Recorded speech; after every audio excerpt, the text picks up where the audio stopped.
into a 3-year program with the IMF.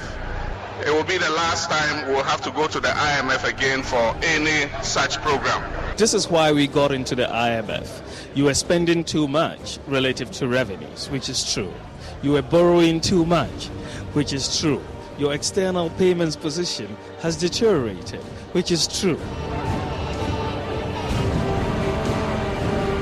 I'm also pleased to report that the 3-year IMF support program began in 2015. We will not go to IMF tomorrow, and we are not going as long as the NPP remains in power. Don't let anybody tell you we are not people of short sight. Suddenly, we were facing major challenges on our balance of payments. Our currency went into a steep decline. Interest rates went out of the window. Inflation. All the indices that had been worked on. And that is what basically forced us to go to seek the assistance of the fund.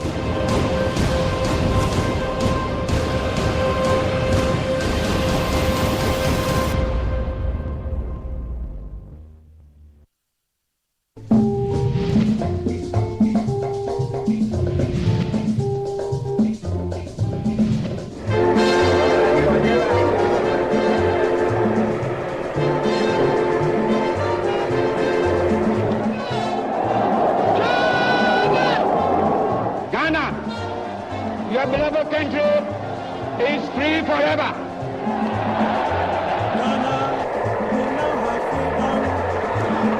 Ghana, since independence, has struggled to manage its debt.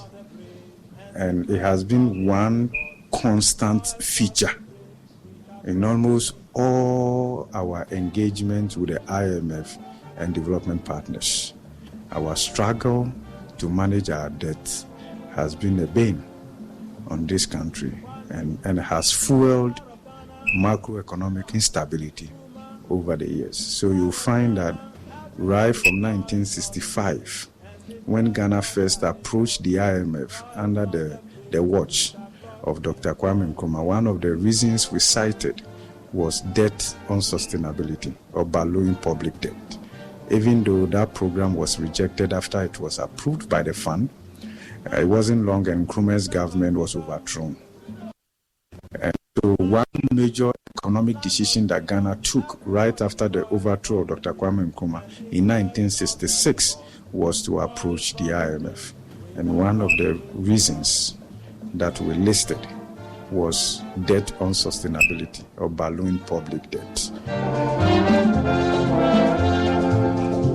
Godfred Alufa Bokwin is an economist and professor of finance at the University of Ghana.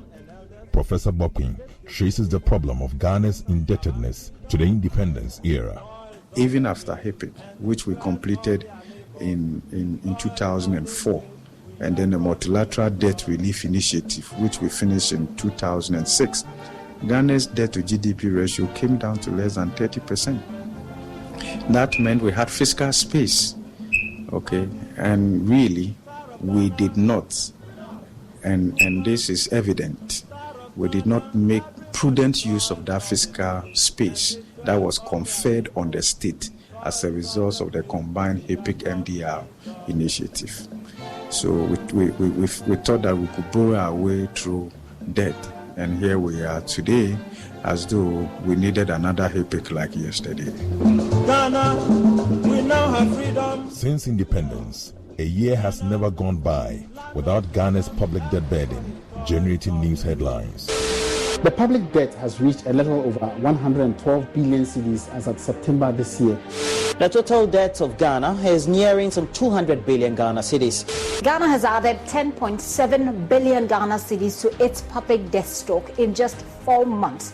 The IMF is projecting that Ghana's debt to GDP ratio could reach worrying levels by the end of the year. The end of the slave trade corresponded with the Industrial Revolution. The demand by European powers for Africa's tangible commodities like gold, cash crops, fossil fuels, and metals were on the ascendancy. After more than 60 years of independence, Ghana remains heavily reliant on foreign exchange returns from three principal commodities: gold, cocoa, and now oil, which together account for more than 80% of the country's exports.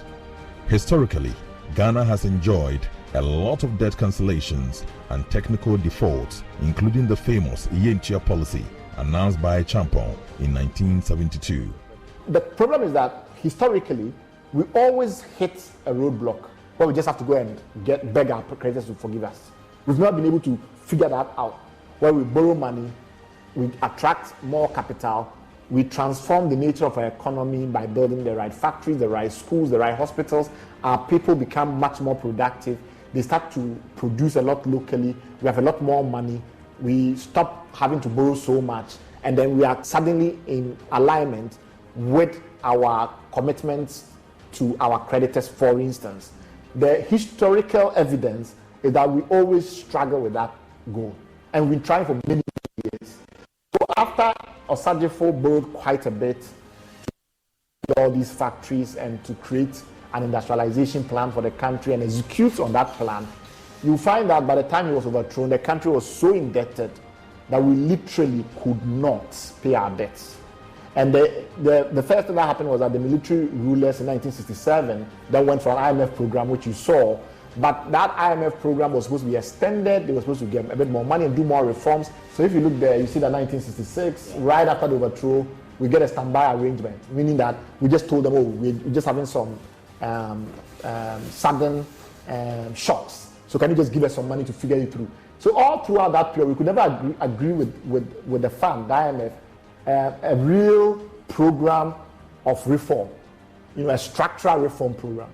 Bright Simmons, an avowed apostle of economic reforms, speaks profoundly on Ghana's debt cancellation. Collecting small amount of money until we went into a proper program in 1983, and then that led us into a full-scale program, which was the Standard Fund Facility in 87. Before we got to that period, we were just doing standby arrangements, just collecting money to fix a few problems. And then by 1970, the government was of the view that it couldn't pay at all. Even with all the support that was coming in, it just could not. So the British government agreed to host a debt conference in London in a place called Marlborough House, where it invited all our other creditors. And then Ghana sent a delegation led by the finance minister then, the Honorable G.H. Mensah, and you can see the Honorable John Ajikum Kufuor on the left, who was then the deputy foreign minister. And the two of them were the leaders of our delegation. We went into this debt conference and we started to talk about debt relief. Eventually, this led to about half of our debt more or less being wiped away.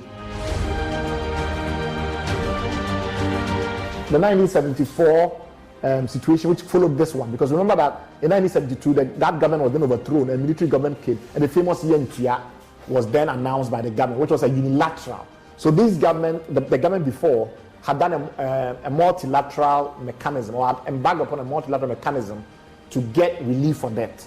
The new government initially didn't want to go through that process anymore, because obviously we were going to say, we just finished a multilateral renegotiation. What are you talking about? So they repudiated that arrangement. They said, we're not going to follow it. All the agreements that were made in Marlborough House, they said they were not interested. This was something that had been done by neo-colonialists. They were a more progressive government. They didn't want to be bound by what had been agreed in Marlborough House in London. Eventually, that led to huge problems because we lost credibility in the international market. And so the government eventually then agreed to a discussion with its creditors and some kind of technical default.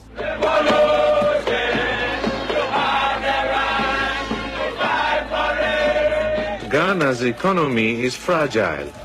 The IMF has helped with loans, but ordinary workers still haven't seen much benefit.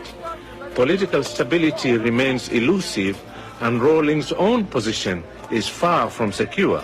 In 1982, also we went into another technical default because when the new government came to power, they do the usual thing they do. They blame the previous governments for all the debt, and they call them odious debt. And they just couldn't pay as well because during that period we had huge problems with reserves.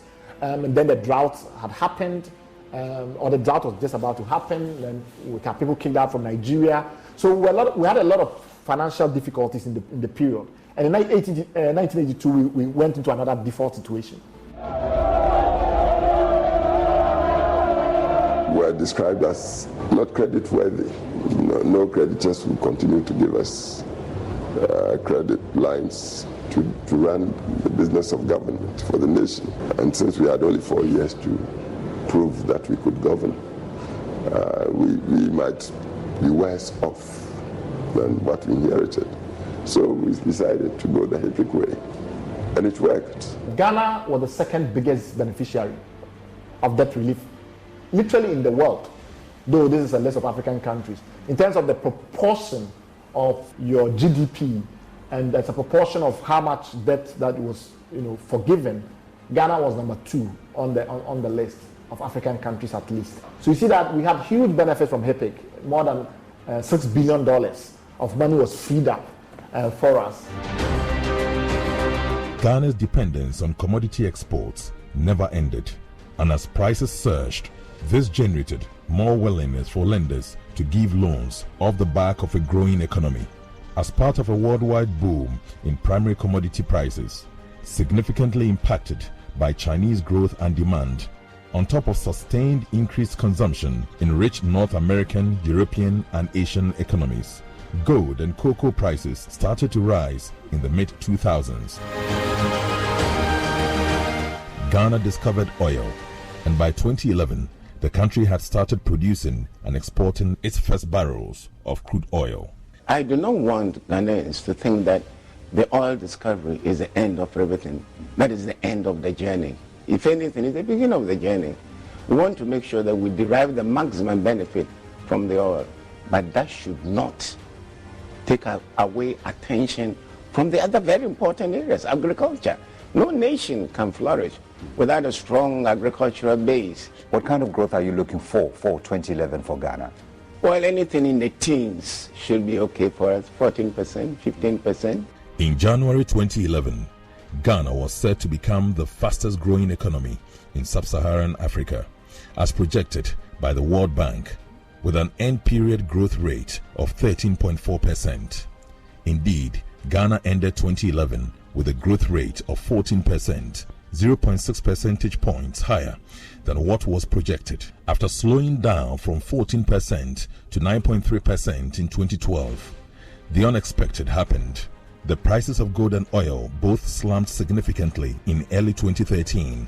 Ghana's growth rate followed with an unstoppable free fall, and before the dawn of 2015, the country's growth rate had been truncated from 14% in 2011 to 2.9% in 2014. By 2015, Ghana's economy was in trouble, hobbled by widening current account and budget deficits, rampant inflation, and a depreciating currency. Credit dried up as interest rates rose and banks' bad loans piled up. Precisely because the structure of the economy explains a lot of the things that you see at the macro level and even at the micro level. So that is fine, because essentially we don't add margins to the primary commodities. And look, the world thrives on margins.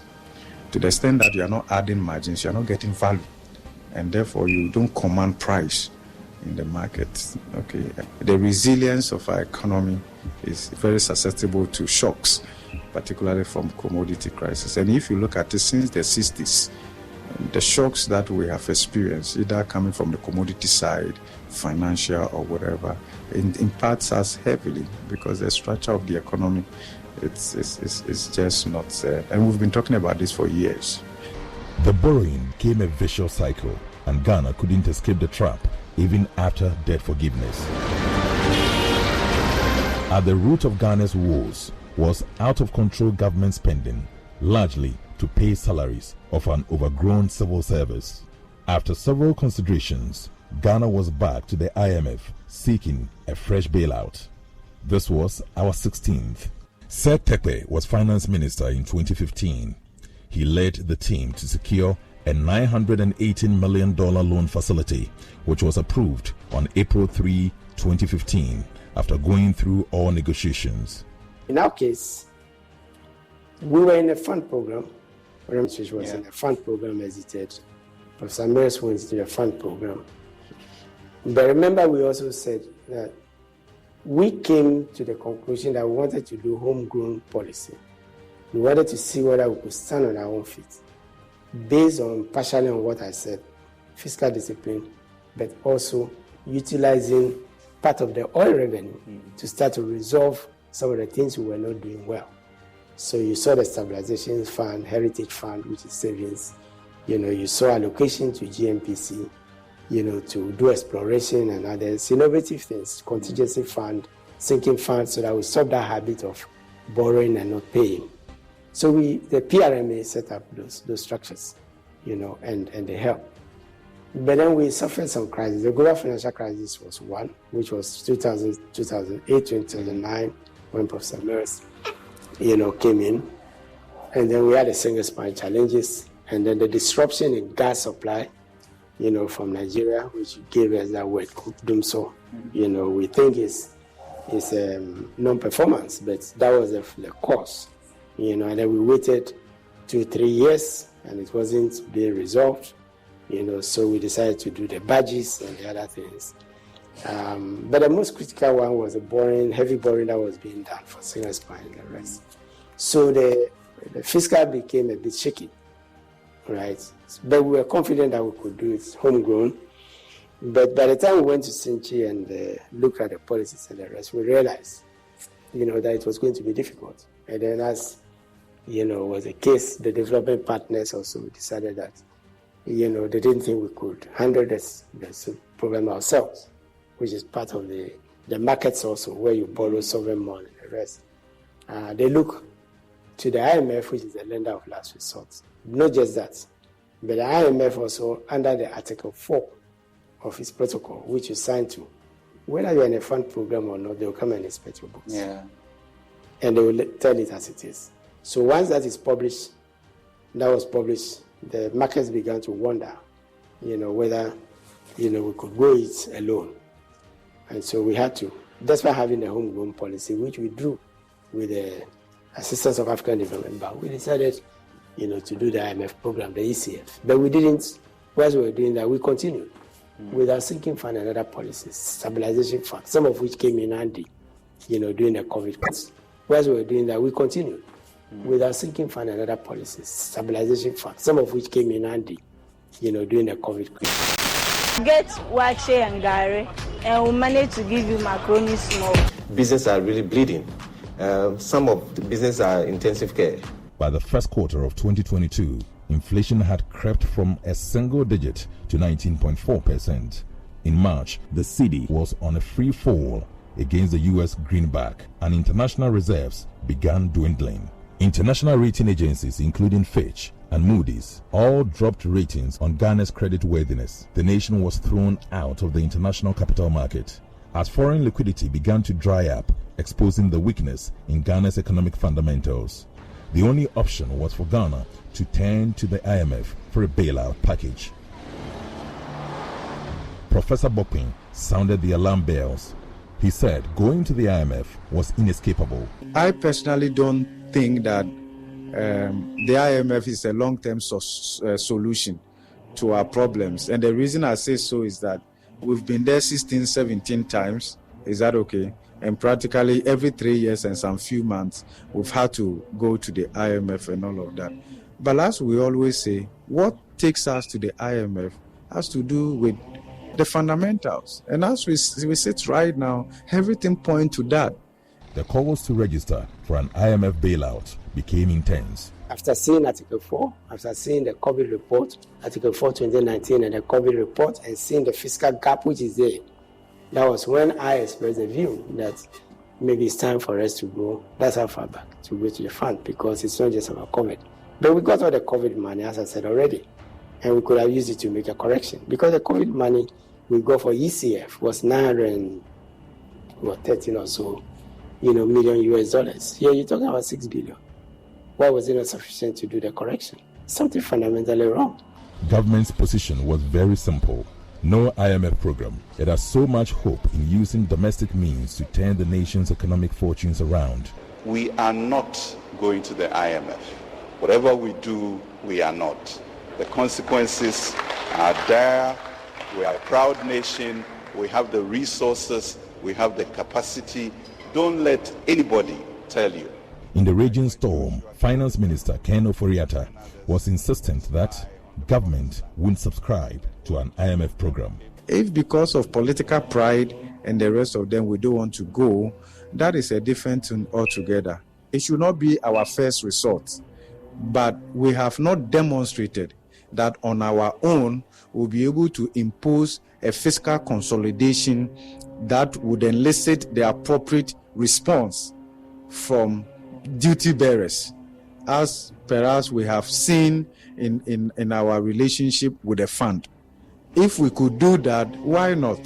For 60-something years of independence, we can't keep going to the IMF. Anytime we go to the IMF, I feel that I feel we've lost something, right, as a sovereign country and the rest of them. But IMF doesn't impose itself on any country. Through countries' own actions and inactions, mismanagement of the economy and the rest of them takes them to the IMF. So if we arrive at that point where homegrown solution has probably failed to get at the same result, we'll do that. I believe that in 2014, when the government made a call to the IMF, it wasn't because it was their first resort, right? Yeah, the fundamentals dictate so. My position has always been, once the government, on our behalf, whether I like it or not, says we are not going to the IMF, then my position changed. Then show as alternative. IMF cannot save us, right? Because we've done IMF 16 times, getting to 17 times now. We were on an IMF program for the best part of this government until recently, right? Up to the end of 2018, this government was on an IMF program. The good thing, though, in that respect, is that it does show that being an IMF program imposes more discipline. Because this government itself argues that all the way until early 2019, they were doing brilliant. What that means is that they were doing brilliant during the IMF program. That's an important point. So to make the case as if IMF is a problem is strange. If you did IMF from 2017 all the way to end of December 2018, and the economy was doing well as per your own analysis, then what is the argument anymore about IMF being a poison or a toxic element that you need to avoid? The government's attitude tends to be that, oh, we don't need IMF because IMF is bad. In a way, they don't say it directly, but it implies that it's bad. And I'm arguing that from 2017 January, when they came into power, to 2018 December, that's 2 years, they were running an IMF program. Now, when you ask them about their financial track record and their performance, the government likes to say that until COVID hit, we were doing brilliant. And I'm saying that if that track record is one you are so proud of, you did that under an IMF program. Despite government's insistence, the honorary vice president of Imani Africa, Bright Simmons, was hopeful government's best bet was seeking an IMF support. But beyond the political ego, was there any historical experience preventing government from approaching the IMF for liquidity support? During 2018, when you were under an IMF program, you were growing at 8.3%, right? You were doing fantastically well on inflation. Exchange rate was stable, right? We did not see massive unemployment based on some IMF restrictions or whatever it is that you've been calling it. You did the IMF program for 2 years. We know these are some of the reasons why you don't like the IMF. In April 2018, the government was forced to acknowledge that it lied to the IMF about its external arrests and was forced to apologize, right? You have to write to the managing director of the IMF and apologize that somehow you forgot whatever, some data was not there, blah, blah, blah, blah. Of course, that is why you don't like the IMF, because that extra discipline, that extra scrutiny may not be something that is to your liking, but we have to look beyond your ego and think about a country. Yes, the IMF will insist that you disclose the data. You will not be able to play the games that you play with us here, where you say something, where is the data, you refuse to disclose the data. They will insist. So that might not be very pleasant for managers in the government, but that does not mean that it's against. Esta semana en Macy's, prepárate para la vuelta a la escuela, con ahorros increíbles en todo lo que necesitan para el nuevo año, como equipos deportivos de pies a cabeza de las mejores marcas, camisetas gráficas para usar con todo, y un 40% menos en mochilas nuevas y accesorios de Kipling y más. Además, los miembros de Macy's Star Rewards ganan recompensas con cada compra, excepto tarjetas de regalos, servicios y cargos. Descubre más en macys.com/Star Rewards. Ahorros sobre precios en oferta y liquidación, aplican excepciones. National interest. We should distinguish between IMF program elements that may not benefit Ghana, of which nowadays there are not that many because you yourself have to come up with a proposal and you yourself have to negotiate it. And then IMF program elements that may not benefit the government, ministers and officials that may be responsible for designing and implementing it. I think the two are not on the same scale. And while the IMF will not transform Ghana, while the IMF will not change Ghana's fortunes dramatically, our argument is that it's no worse from the things that's already happening. While government stood by its decision not to subscribe to the IMF program, Ghana's economic situation began to worsen, and by the end of the second quarter of 2022, the country had added close to 42 billion cedis to its debt portfolio. Inflation had more than doubled compared to the rate in January 2022. Ghana's reserves were fast drying up, and downgrades kept hitting government in the face. The health of the country's key economic indicators showed it was impossible to forge forward without support from the Bretton Woods institution, IMF. After months of refusal, government finally made a big U-turn. It announced its intention to seek an IMF program, blaming it on the pandemic and the brewing tensions between Russia and Ukraine. Deputy Finance Minister John Kuma makes a strong case on why government beat a hasty retreat. Let me say that this is not the first time Ghana is going to the IMF, and every time that we have been out of an IMF program, it has been our hope that we will not be in a position to return to the fund. Nevertheless, we are members of the fund. I mean, we are part of the global membership of the IMF. So even when you don't have a program with the fund every year, you still have to go and engage in Article 4 reviews and engagements with the fund. So I think that when it becomes impossible, when it becomes very difficult, such as external factors such as what we are talking about, which is beyond your control, then you have to look up to the fund for a program that will come in to restore some of the confidence and economic indicators to bring relief to your economy. So yes, even though initially we had indicated we were not going to the fund, we've gotten to a point where some of the domestic expectations that we had, for instance, e-levy that we introduced, the domestic, especially our fiscal programs like e-levy, didn't give us the expected returns. And we all know how e-levy was fought in Parliament and the propaganda against it. It actually impacted on its implementation immediately. And once we were not getting the revenues, we will not watch to run down the economy. We had to take the critical decisions to restore the economy. And that is why eventually His Excellency the President directed that we should engage with the fund. Engaging with the fund gives you a number of advantages. First of all, it helps to restore confidence in your economy. It gives comfort also to investors who have brought their funds into your economy to believe that you may not default or you are on the right trajectory in terms of your economic policies and programs. So we needed that to restore the confidence and then also to be able to bring our debt to sustainable levels. So these were some of the key factors that eventually had to force us to re-engage with the fund. By the end of the second quarter, skyrocketing inflation compelled the central bank to ramp up monetary policy rate from 14.5% in January to 19% in June 2022. Depreciation of the cedi against the dollar also quickened the pace of economic decline and added more pressure to the country's debt burden. Debt levels were so high that many financial experts predicted default for Ghana. Ghana's debt stock, let me say, have been influenced by about 4 key factors. One is the energy sector debt accumulation that we created, then the banking sector cleanup exercise that we carried, which was about 25 billion, and then we are talking about COVID-19 expenses that came, and then lately the depreciation of the currency. We know that much of our debt stock is in borrowed money.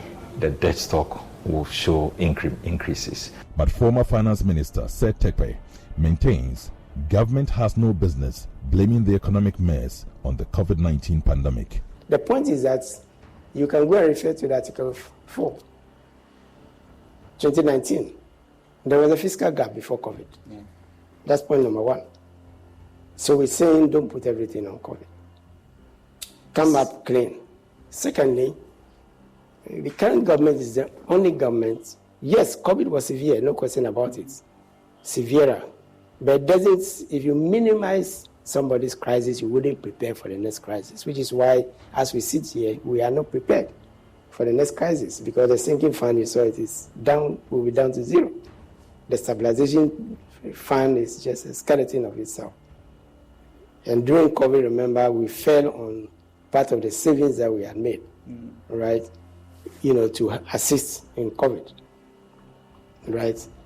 We left $250 million as from part of the borrowing in the Ghana Infrastructure Investment Fund, together with VAT that flowed. What happened to those funds. So you see the buffers that were left for the government together with 3 oil fields, right? But the other point, apart from the 2 points, buffers and then also, the 3 oil fields and the buffers. This is the administration, I would say, which had a crisis and had approximately $6 billion from IMF, COVID, soft loan, IMF, SDR, World Bank, 600 million, Bank of Ghana, 1.7 billion, you can count it, nearly Korea 6. Too. Korea, yes, China, PPEs and everything, to resolve COVID. So 6 billion. So you mean the cost was already catered for using Precisely, because the cost was disclosed for the COVID loan was 3% of GDP. And what we are talking about is more than 3% of GDP, because it's about half of what GRE brings. Yeah.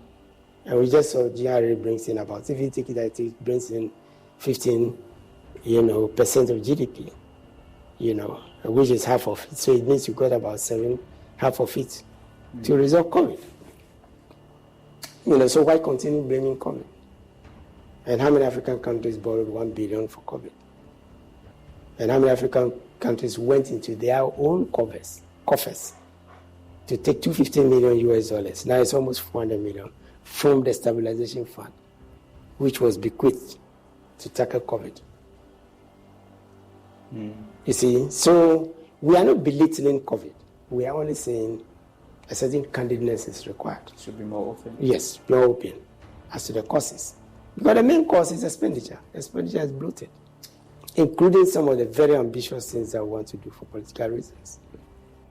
Bright Simmons, on the other hand, believes COVID-19 rather left a footprint of blessings for the country. The government has tried to create the impression that how much we spent was so much that it affected our finances in every other way. But if you look at, overall our social assistance spending versus countries like, Senegal, Rwanda, even the average in sub-Saharan Africa, we spend less.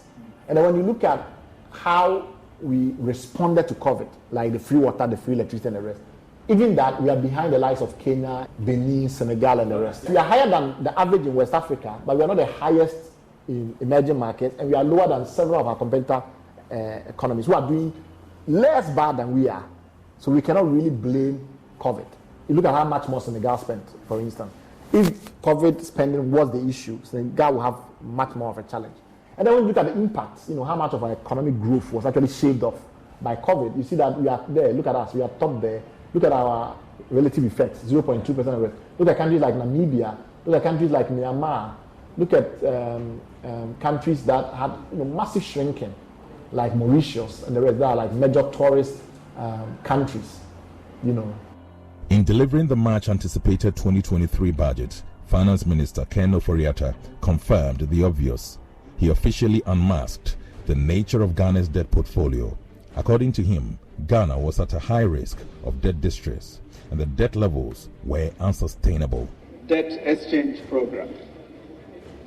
Mr. Speaker, the debt sustainability analysis based on the macroeconomic outlook has been conducted by the Ministry of Finance. It analyzes the country's capacity to finance its policy objectives and service its debts. The current debt sustainability analysis conducted reveals that Ghana is now considered to be in high risk of debt distress. Unlike our 16th enrollment in 2015, Ghana's unsustainable debt position was certainly a huge obstacle in obtaining an IMF deal. This means a lot of conditions must be met. According to the fund, in cases where the country's debt is assessed as unsustainable, the IMF is precluded from providing financing unless the member takes steps to restore debt sustainability, including seeking a debt restructuring from its creditors. IMF's message was very simple: restructure your debt or no bailout package. Ghana was out of the Eurobond market, and IMF looked like the only option.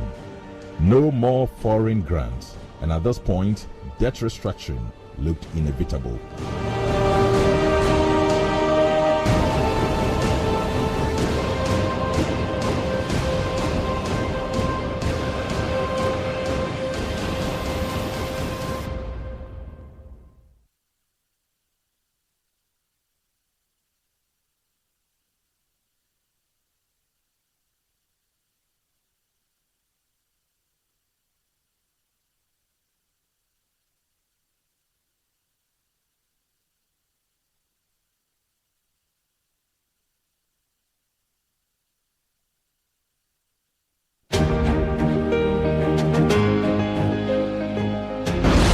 Elias Yusuf Baba. I am from Dondoli community, a suburb of Wa municipal in Upper West region of Ghana. I was born in the post-independent era, a distinguished personality, a social entrepreneur, an Islamic influencer, a politician, and a farmer.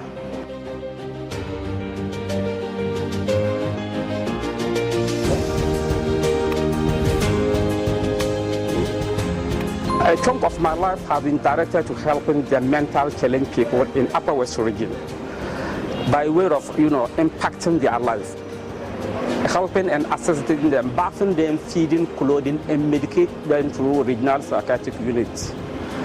I almost go around almost every fortnight, bring them together, bath them, feed them, and clothe them. And afterwards, I invite the municipal hospital to come and screen them. Apart from that, I've given almost all of them health insurance, just to make sure that when they are sick, I take them to the hospital.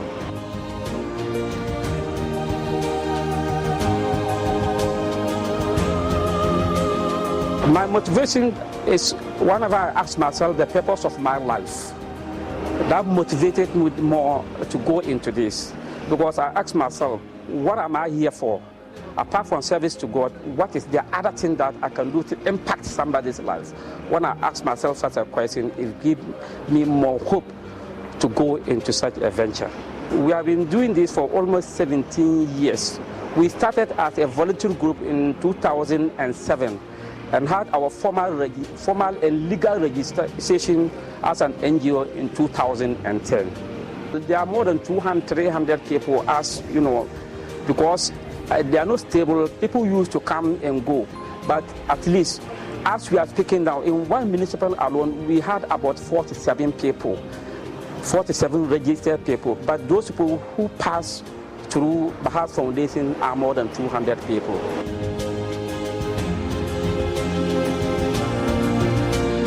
Gay News is a very big and a large platform which everybody would like to feature on. And I know this thing, inshallah, it will bring hope and it will bring a lot of investors, a lot of benevolent investors to come to